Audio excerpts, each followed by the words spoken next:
तो स्वागत है आपका आपकी अपनी YouTube चैनल एग्जाम पॉइंट पर।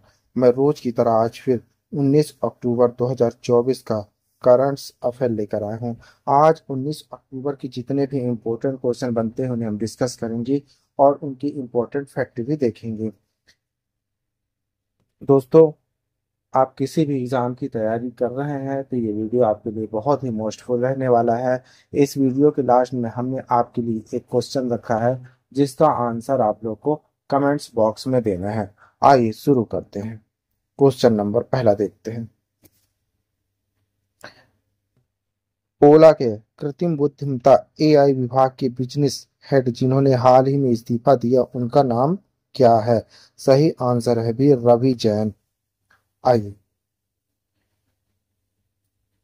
की पॉइंट देख लेते हैं। ओला प्रमुख भाविश अग्रवाल द्वारा स्थापित कृत्रिम बुद्धिमत्ता कंपनी कृत्रिम एआई के बिजनेस हेड रवि जैन ने इकोनॉमिक्स टाइम को बताया।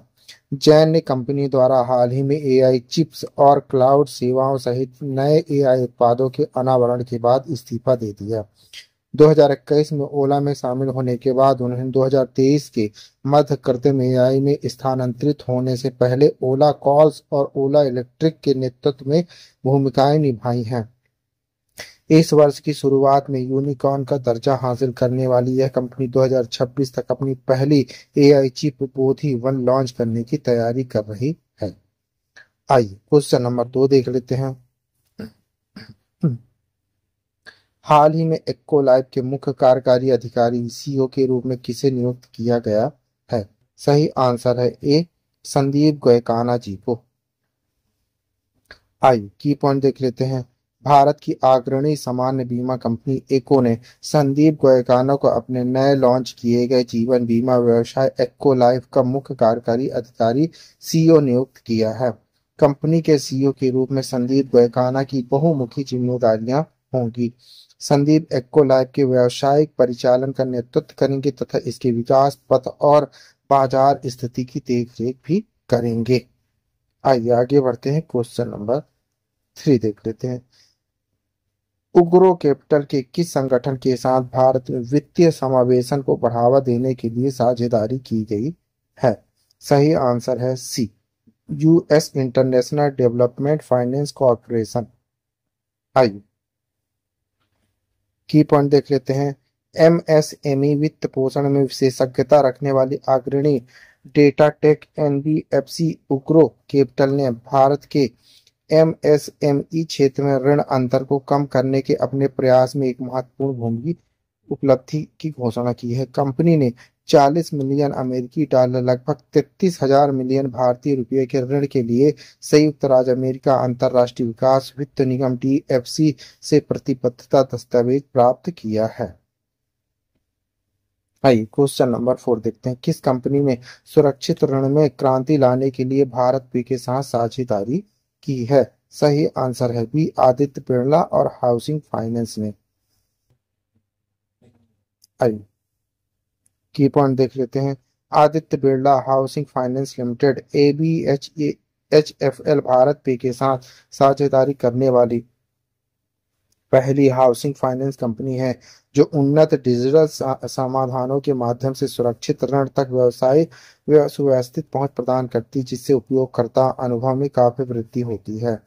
यह साझेदारी एबीएचएफएल को भारत के 450 से अधिक शहरों भारत पे के 1.3 करोड़ से अधिक व्यापारियों के नेटवर्क को होम लोन एचएल और प्रॉपर्टी पर लोन एलएपी जैसे सुरक्षित ऋण उपलब्ध प्रदान करने में सक्षम बनाती है। आइए क्वेश्चन नंबर 5 देख लेते हैं।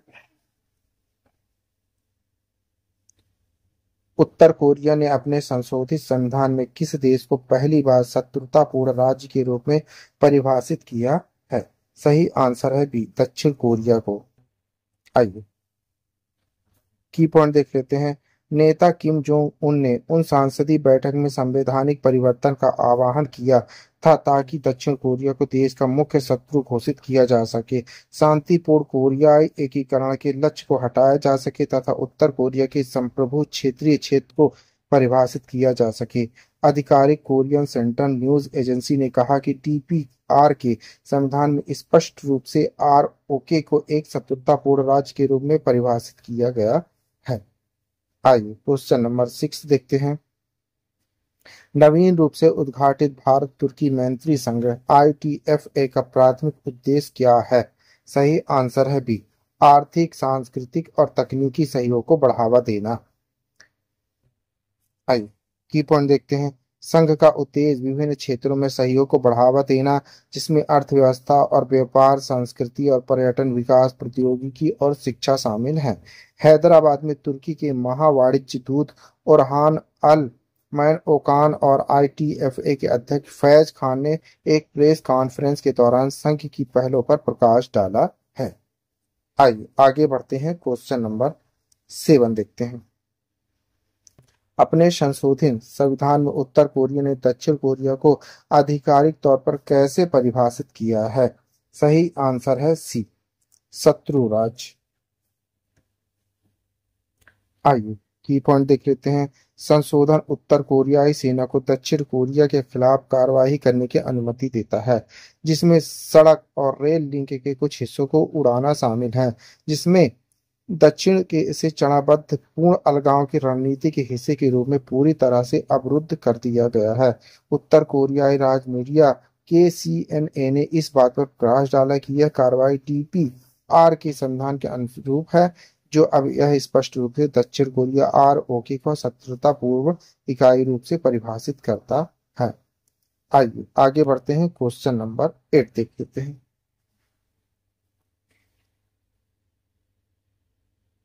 उत्तराखंड मदरसा शिक्षा बोर्ड UMEB ने 416 मदरसों में एक अनिवार्य विषय के रूप में शुरू करने जा रहा है और इसका उद्देश्य छात्रों के शैक्षणिक विकास को बढ़ावा देना है। कौन सा है? ऑप्शन है ए, संस्कृत को। आइए की पॉइंट देख लेते हैं। UMEB इस पहल को सुविधाजनक बनाने के लिए राज्य के सांस्कृतिक विभाग के साथ एक समझौता ज्ञापन MOU पर हस्ताक्षर करने की योजना बना रहा है। संस्कृत के साथ साथ कंप्यूटर अध्ययन को भी मदरसा पाठ्यक्रम में शामिल करने पर विचार किया जा रहा है। वक्फ बोर्ड के अध्यक्ष शादाब शम्स ने पुष्टि की कि यदि सरकार प्रस्ताव को मंजूरी देती है तो कक्षा 5 से 8 के छात्रों के लिए संस्कृत अनिवार्य होगा। आइए क्वेश्चन नंबर 9 देखते हैं।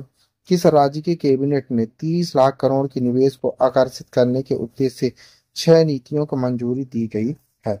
सही आंसर है डी, आंध्र प्रदेश। अच्छा, आंध्र प्रदेश के CM कौन है? चंद्रबाबू नायडू जी। आइए की पॉइंट देख लेते हैं। उद्देश्य अगले 5 वर्षों में 20 लाख नौकरियां पैदा करना और निर्माण क्षेत्र में 30 लाख करोड़ का निवेश आकर्षित करना है। औद्योगिक विकास नीति निवेशक को 4 स्तरों में वर्गीकृत करना है। उप बड़ा वर्ग 50 करोड़ रुपए से शुरू होने वाला निवेश है। अति बड़ा वर्ग 5,000 करोड़ से अधिक निवेश का वर्ग है। आइए आगे बढ़ते हैं, क्वेश्चन नंबर 10 देखते हैं। ISSF शूटिंग विश्व कप में पुरुषों की ट्रैप स्पर्धा में भारत पदक किसने जीता है? सही आंसर है डी, विवान कपूर जी ने। आइए की पॉइंट देख लेते हैं।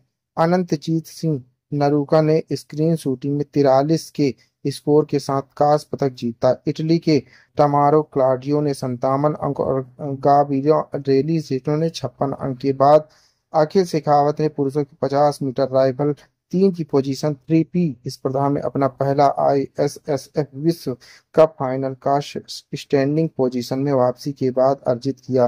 589 अंकों के साथ क्वालिफाई किया और चेक गणराज्य के जीरी प्रिवास्टकी से पीछे रजत पदक विजेता रहे हैं। आइए आगे बढ़ते हैं, क्वेश्चन नंबर 11 देखते हैं। डॉक्टर जितेंद्र सिंह द्वारा भारत की पहली स्वचालित इंडोर वायु गुणवत्ता निगरानी सुविधा पवन चित्रा का उद्घाटन किस हवाई अड्डे पर किया गया है? सही आंसर है सी, तिरुवनंतपुरम अंतरराष्ट्रीय हवाई अड्डा। तिरुवनंतपुरम कहाँ है? केरला में है। आइए की पॉइंट देखते हैं। केरला के CM कौन है? पिनाराई विजयन जी और राज्यपाल है आरिफ मोहम्मद खान जी। यह एक ऑफ ग्रिड स्वचालित प्रणाली है जो स्वदेशी सौर कोशिकाओं का उपयोग करती है, जो CSIR NIIST द्वारा विकसित की गई है। डॉक्टर सिंह ने 300 अनुसूचित जाति, अनुसूचित जनजाति, किसान और कारीगरों की एक सभा को भी संबोधित किया, जिसमें जैव प्रौद्योगिकी में भारत के नेतृत्व, जैव E3 नीति, जैव प्रौद्योगिकी, अंतरिक्ष और कृषि क्षेत्रों द्वारा संचालित आगामी प्रौद्योगिकी क्रांति पर जोर दिया गया है। आइए क्वेश्चन 12 देखते हैं।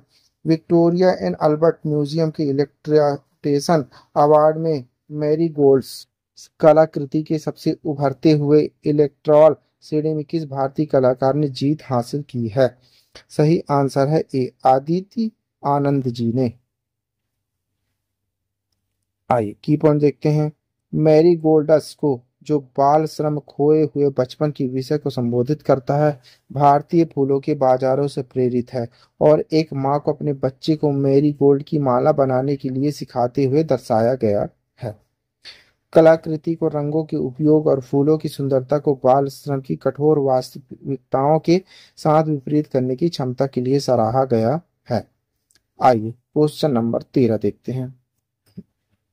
JSW स्पोर्ट्स क्रिकेट निर्देशक के रूप में किसे नियुक्त किया गया, जो दिल्ली कैपिटल्स और प्रिटोरिया कैपिटल जैसी टीमों की देखरेख करेंगे?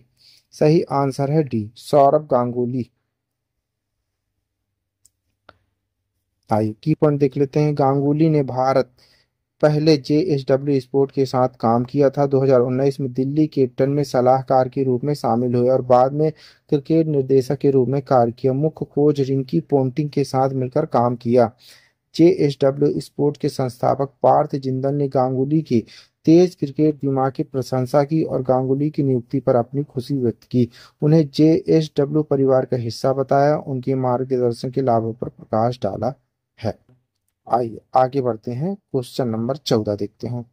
महर्षि वाल्मीकि जयंती के अवसर पर किस राज्य में सभी आवासीय स्कूल का नाम बदलकर महर्षि वाल्मीकि आवासीय स्कूल कर दिया गया है? सही आंसर है बी, कर्नाटक।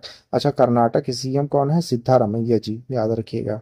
की पॉइंट देखते हैं। उन्होंने यह भी कहा कि रायचूर विश्वविद्यालय का नाम बदलकर महर्षि वाल्मीकि विश्वविद्यालय किया जाएगा और बीजेपी के अल्पसंख्यक समुदायों के लिए समानता को बढ़ावा देने के लिए पर्याप्त कदम नहीं उठाने के लिए आलोचना की है। सिद्धारमैया ने जोर देकर कहा कि डॉक्टर BR अम्बेडकर की शिक्षाओं का हवाला देते हुए सच्ची समानता प्राप्त करने के लिए आर्थिक सामाजिक असमानता को समाप्त किया जाना चाहिए और बीजेपी पर गरीबों के आर्थिक सशक्तिकरण के उद्देश्य पहलों का विरोध करने का आरोप लगाया है। आइए लास्ट क्वेश्चन देख लेते हैं। 15 नंबर का क्वेश्चन है। फेमिना मिस इंडिया का खिताब किसने जीता है? सही आंसर है ए, निकिता पोरवाल जी ने। आइए की पॉइंट देख लेते हैं। मध्य प्रदेश की निकिता पोरवाल ने फेमिना मिस इंडिया 2024 का खिताब जीतकर देश भर में अपनी पहचान बनाई। यह प्रतिष्ठित कार्यक्रम मुंबई के फेमस स्टूडियो आयोजित किया गया, जो भारत की प्रतिष्ठित सौंदर्य प्रतियोगिता के 60वें संस्करण को चिन्हित करता है। प्रतियोगिता और समारोह फेमिना मिस इंडिया प्रतियोगिता में 30 प्रतिभाशाली प्रतियोगियों ने भाग लिया, जो 29 राज्य और के एक केंद्र शासित प्रदेश के राज्य विजेताओं का प्रतिनिधित्व कर रही थी। इस भव्य फाइनल में इस अद्वितीय पहलुओं में इस प्रतिष्ठित खिताब के लिए कड़ी टक्कर निकिता पोरवाल की उत्कृष्टता प्रदर्शन ने उन्हें न केवल ताज दिलाया, बल्कि उन्हें आगामी मिस वर्ल्ड प्रतियोगिता में भारत का प्रतिनिधित्व करने का मौका भी दिया है। आइए आगे बढ़ते हैं। आपके लिए क्वेश्चन है, देख लेते हैं। इसी क्वेश्चन का आंसर आप लोग को कमेंट बॉक्स में देना है। इजरायली हमले में हाल ही में किस हमास के नए चीफ की मौत हो गई? ऑप्शन है ए, याहा सिनवार जी का। ऑप्शन है बी, इस्माइल हानिया जी का। ऑप्शन है सी, खालिद मशाल जी का। ऑप्शन है डी, मोहम्मद दैफ जी का। इसी क्वेश्चन का आंसर आप लोग को कमेंट्स बॉक्स में देना है। आंसर आप लोग कमेंट बॉक्स में जरूर दीजिएगा। आप पढ़ रहे हैं 19 अक्टूबर 2024 का करंट अफेयर पढ़ रहे हैं। दोस्तों, आप किसी भी एग्जाम की तैयारी कर रहे हैं तो ये वीडियो आपके लिए बहुत ही मोस्टफुल रहने वाला है। आप इस वीडियो की PDF भी डाउनलोड कर सकते हैं। PDF डाउनलोड करने के लिए आप हमारे टेलीग्राम चैनल एग्जाम पॉइंट पर जाकर वहां से PDF डाउनलोड कर सकते हैं।